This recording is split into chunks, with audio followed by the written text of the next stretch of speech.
नमस्कार दोस्तों और स्वागत है आपका हमारे चैनल पर। त्योहारों की इस पावन श्रृंखला में एक ऐसा महापर्व आता है जो न केवल आस्था का प्रतीक है बल्कि प्रकृति, कठोर अनुशासन और वैज्ञानिक महत्व का अद्भुत संगम है। हम बात कर रहे हैं लोक आस्था के महापर्व छठ की। छठी मैया कौन है? छठ महापर्व में सूर्य देव के साथ साथ छठी मैया की पूजा होती है। छठी मैया को प्रकृति की छठी शक्ति और सूर्य देव की बहन माना जाता है।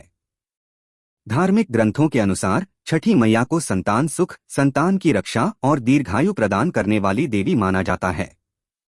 इसीलिए यह व्रत मुख्य रूप से संतान की कुशलता और प्राप्ति के लिए रखा जाता है। छठ पर्व का महत्व। छठ पूजा का महत्व केवल धार्मिक नहीं बल्कि वैज्ञानिक, सामाजिक और सांस्कृतिक भी है।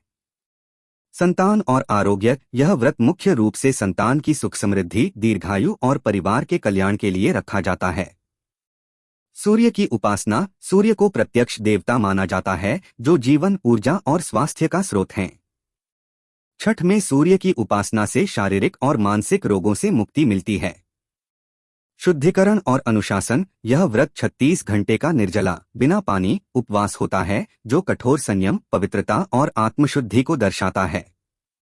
डूबते सूर्य को अर्घ्य। छठ दुनिया का संभवतः एकमात्र त्योहार है जहां डूबते हुए संध्या अर्घ्य और उगते हुए उषा अर्घ्य दोनों तरह के सूर्य को अर्घ्य दिया जाता है। यह इस बात का प्रतीक है कि जीवन में हर अवस्था, उदय और अस्त का सम्मान करना चाहिए। 4 दिनों की छठ पूजा। 4 डेज ऑफ छठ पूजा। यह महापर्व 4 दिनों तक चलता है और हर दिन का अपना विशेष महत्व है। 1. नहाय खाए, नहाय खाई। अर्थ, इस दिन व्रत करने वाले नदी या तालाब में स्नान करके स्वयं को शुद्ध करते हैं। नियम। इसके बाद व्रती एक ही समय शुद्ध शाकाहारी भोजन करते हैं जिसमें मुख्य रूप से कद्दू भात, लौकी और चावल और चने की दाल खाई जाती है।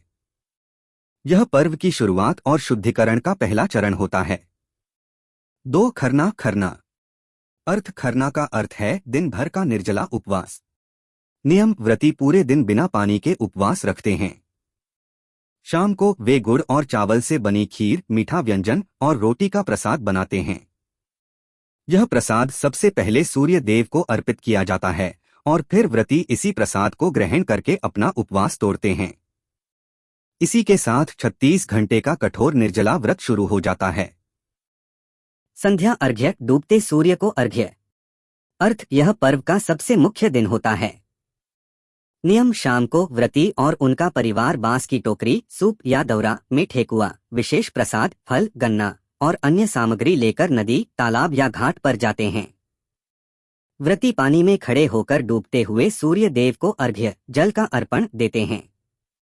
यह अर्घ्य सूर्य की पत्नी प्रत्युषा को समर्पित होता है। 4. उषा अर्घ्य, उषा अर्घ्या और पारण।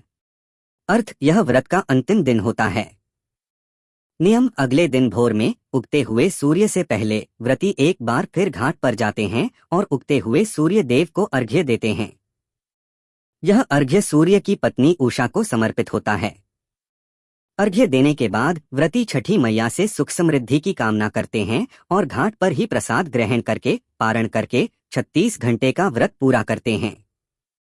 यह महापर्व जीवन में अनुशासन, पवित्रता, प्रकृति के प्रति आभार और अटूट आस्था की भावना को स्थापित करता है।